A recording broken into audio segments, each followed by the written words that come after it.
Bonsoir, très heureux de vous retrouver ici en direct de la Porte de Versailles à Paris dans le cadre du Salon de l'Agriculture pour cette émission Biodiversité, paysage et agrivoltaïsme peuvent-ils faire bon ménage?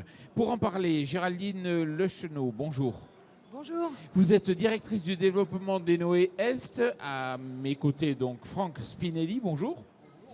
Vous êtes directeur en charge du développement d'Ecosphère et juste à ma droite, donc, Anne-Charlotte Dauquès, responsable du département métier de l'élevage de IDEL, l'Institut de l'élevage. Bonjour. C'est bien ça.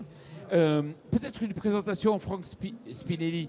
C'est quoi Ecosphère? Oui, alors très rapidement, Ecosphère, nous sommes un bureau d'études spécialisé en écologie. Donc notre rôle consiste à faire l'ensemble des dossiers réglementaires qui sont propres à tous ces dossiers dans le cadre de projets, d'infrastructures et en particulier, bien évidemment, sur les énergies renouvelables.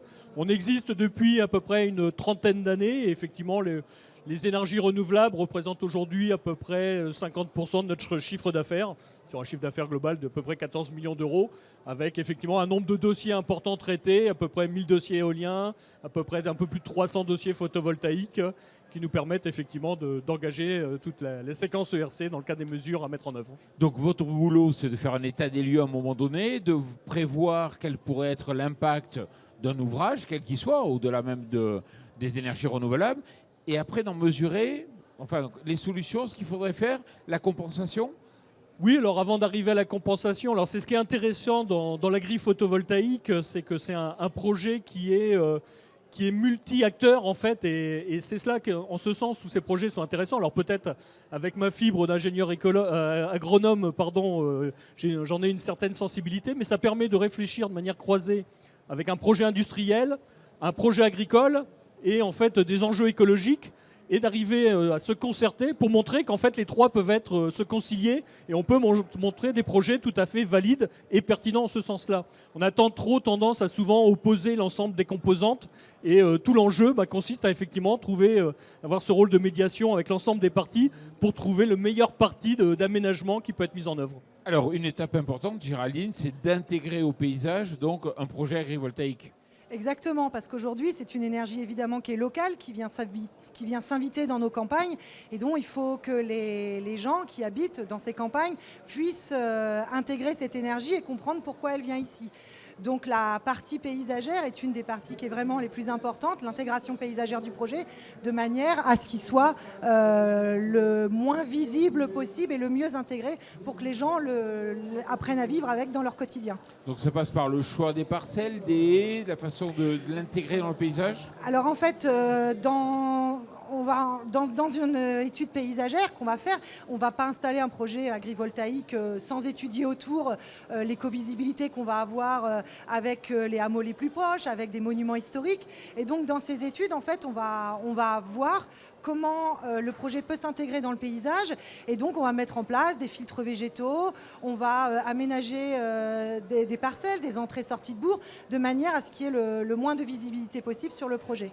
D'accord. Quelle est la méthodologie d'étude d'impact que vous adoptez? Donc en fait, l'étude d'impact, elle est décrite dans le Code de l'environnement.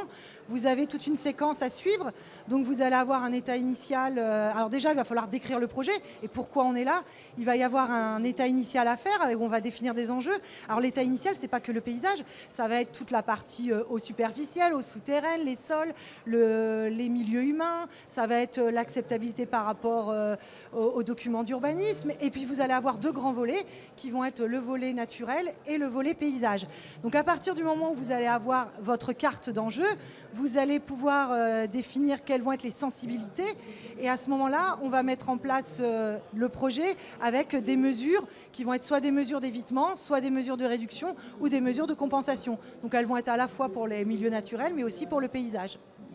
C'est des questions que vous évaluez, vous, au sein de l'IDEL? Alors l'IDEL, c'est un institut technique de recherche appliquée qui vise à aider les éleveurs, d'une part à améliorer leur compétitivité et d'autre part à mieux prendre en compte les enjeux sociétaux. Donc la question de l'agrivoltaïsme fait partie des questions à prendre en compte et bien sûr un des sujets controversés parce qu'il met en jeu à la fois des questions d'énergie renouvelable, des questions de maintien de l'agriculture et puis des questions d'intégration paysagère, d'acceptabilité locale. Et ce qu'il faut, c'est réussir à mettre en cohérence l'ensemble de ces éléments-là. Alors nous, on intervient de deux façons. On intervient d'une part en aidant les entreprises et les agriculteurs à construire des projets qui leur conviennent aux uns comme aux autres. Et d'autre part, on est en train de mettre en place une centrale expérimentale dans l'une de nos stations expérimentales en Limousin, où on va essayer de mesurer l'ensemble des impacts sur les animaux, sur la pousse de l'herbe, sur la diversité floristique, etc., pour se faire la meilleure idée possible et aider à réduire les incertitudes qui sont l'objet des controverses. Franck, c'est vrai qu'il y a de nombreuses interactions possibles en fait. Et vous devez les balayer, la biodiversité notamment. Oui, alors dans l'aspect biodiversité au sens large, alors c'est vrai que les études sont assez exigeantes, puisqu'on travaille à la fois sur la faune, la flore, les habitats naturels, les fonctionnalités écologiques, les services écosystémiques. Donc tout ça se complexifie beaucoup. Ce qu'on se rend compte en fait, c'est que c'est aussi une valeur un petit peu relative, c'est-à-dire on part en fait d'un site qui a un état donné, et l'objectif c'est de pouvoir au terme du site maintenir en fait l'enjeu du site en termes de biodiversité dans un état équivalent, voire de créer un gain. Donc à chaque fois, c'est ce nouveau challenge qui est créé. Et lorsqu'on réfléchit un petit peu de manière globale, on voit que ces interactions en fait, peuvent être globalement assez positives. Ça amène sur les projets agri-photovoltaïques à se reposer la question des fonctionnalités justement des habitats naturels. Puisque finalement, pour assurer la conservation d'une espèce, il faut qu'il ait un habitat présent. Cet habitat remplit des tas de fonctions, qui peuvent être des fonctions de production, et les deux ne sont pas incompatibles. Ça peut être des fonctions environnementales au sens large, en stockage de carbone, tous ces services écosystémiques dont on parle, toute cette fonction écologique sur l'amélioration de la qualité du sol, etc. etc. Donc c'est vraiment avoir cette réflexion croisée de tout cela. Alors sur l'agri-photovoltaïsme, l'enjeu va quand même dépendre beaucoup des milieux initiaux sur lesquels on travaille. On sait qu'il y aura des sites qui seront quand même plus sensibles que d'autres. Si je pars d'une culture intensive ou si je pars d'un milieu prairial ancien, humide, l'enjeu ne sera pas le même initialement. Les mesures ne sont pas dimensionnées de la même manière. Et toutes les prérogatives qui vont s'y associer mériteront effectivement un travail un peu plus fin. Voire peut-être même amener jusqu'à un certain niveau un besoin d'évitement tant le niveau d'enjeu est élevé, ce qui peut arriver. Vous disposez de solutions pour les limiter, ces impacts ? Alors oui, heureusement, il existe des solutions. Alors la question, quand je dis des solutions, en fait, on a effectivement trois options. Et ça, globalement, je dirais la loi biodiversité en 2006 a bien cadré tout ça, enfin pardon, pas 2006, 2016, qui est en fait l'ensemble de la séquence ERC. En fonction du niveau d'enjeu initial, la première question à se poser, c'est est-ce que le niveau d'enjeu est tel qu'il faut éviter éventuellement l'impact. C'est la première question. Alors, ça prévaut généralement pour des enjeux réellement très importants en termes de menaces d'espèces ou d'habitat ou sur des secteurs définis. Ensuite, c'est l'ensemble des mesures de réduction et c'est là où en fait il y a tout un travail collaboratif qui est mené en fait. Parce que le but, c'est d'être dans un système gagnant-gagnant. Aujourd'hui, on ne peut pas traiter de l'écologie d'un côté, de l'agriculture de l'autre. Donc c'est un moment de se mettre tous autour de la table. Et ça, c'est vraiment ce travail itératif qui est vraiment déterminant, en se disant, si je recherche à conserver telle espèce, quel type d'habitat je recherche, quel est globalement les services qui vont y être associés sur le plan agricole. Donc ça amène à travailler sur le choix des couverts végétaux, sur la façon dont sera géré le milieu, on parle de bien-être animal, etc. Donc en fait, tout ça rentre dans un corpus de mesures de réduction. Et enfin, pour vraiment des impacts résiduels significatifs qu'on n'aurait pas pu éviter ou réduire, on passe sur un système de compensation qui vise, et ce que nous permet aujourd'hui la loi biodiversité, c'est de pouvoir rentrer in fine, quand on ne peut pas trouver de solution dans ces deux premières phases, à un principe de compensation sur des sites corollaires. Et pour bien expliquer, c'est-à-dire si on ne peut pas faire à un endroit donné, il faut faire peut-être deux fois plus ailleurs. Oui, alors 2 fois plus, pas spécialement, mais l'objectif étant d'avoir une équivalence écologique et fonctionnelle. Alors l'idée, c'est d'y intégrer plutôt un critère qualitatif en termes de population d'espèces plutôt que des ratios, parce que finalement, ça crée une surenchère foncière qui n'a pas toujours vraiment de sens en tant que telle, en fait. Donc l'idée, c'est vraiment d'avoir une analyse, et en ce sens, les suivis sont vraiment déterminants, puisque chaque porteur de projet doit aussi rendre compte au service de l'État du bien fondé et de l'efficacité des mesures. Et vous Donc, intégrez les relations avec les éleveurs sur place, puisqu'on est dans un milieu à 3 Ce sont des parties éléments prenantes. déterminants, effectivement. Anne-Charlotte? Oui, ce qui est important peut-être à se dire, c'est que de toute façon, il ne s'agit pas de couvrir l'ensemble des surfaces agricoles ou des surfaces d'élevage avec de l'agrivoltaïsme. C'est des zones ponctuelles sur lesquelles ça peut avoir un intérêt. Et c'est dans ces endroits-là bien précis qu'on va devoir travailler sur les relations entre l'ensemble des partenaires pour permettre à chacun d'y trouver l'ensemble des partenaires humains, mais aussi le milieu. Donc la question, voilà, le milieu naturel, la biodiversité. Il y a des vrais enjeux.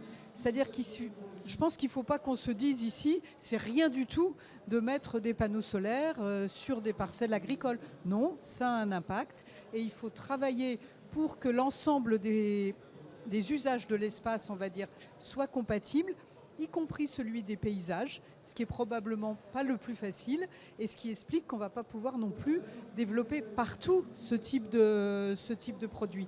Et donc une des difficultés qu'il va falloir gérer, c'est aussi la question, alors c'est moins une question d'environnement et de biodiversité, mais d'équité au sein de la filière agricole. Les panneaux et les centrales photovoltaïques pouvant être une source de revenus, comment on fait pour gérer ça le mieux possible à l'échelle de l'ensemble des agriculteurs? Géraldine, sur l'aspect impact, on a bien compris, mais il y a aussi les voisins à aller voir, justement, pour être capable de pouvoir se concerter avec eux et rendre acceptable le projet. Oui, en fait, ce qui se passe, c'est que jusqu'à maintenant, les gens ne cherchaient pas à savoir comment était produite l'énergie. On était chez soi, on allumait sa lumière, on s'occupait peu. Aujourd'hui, avec l'agrivoltaïsme, normalement, l'énergie, elle est produite à côté de chez vous. Vous avez un outil de production électrique. Donc, en fait, il faut appréhender son paysage avec ce nouvel outil qui intervient dans vos campagnes. Et on en comprend nous, en tant que producteurs, on en comprend la nécessité, mais il faut aller auprès des gens et leur expliquer pourquoi on est là.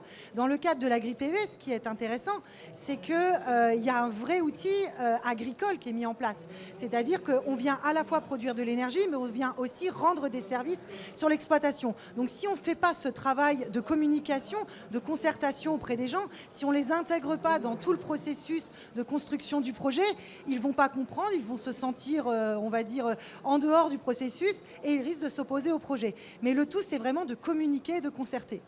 Qu'est-ce qu'on pourrait améliorer de plus ? Alors aujourd'hui, la partie concertation doit s'améliorer, c'est-à-dire qu'il faut comprendre qu'il faut intégrer les gens dans nos projets, il faut intégrer les gens dans le process de l'étude d'impact.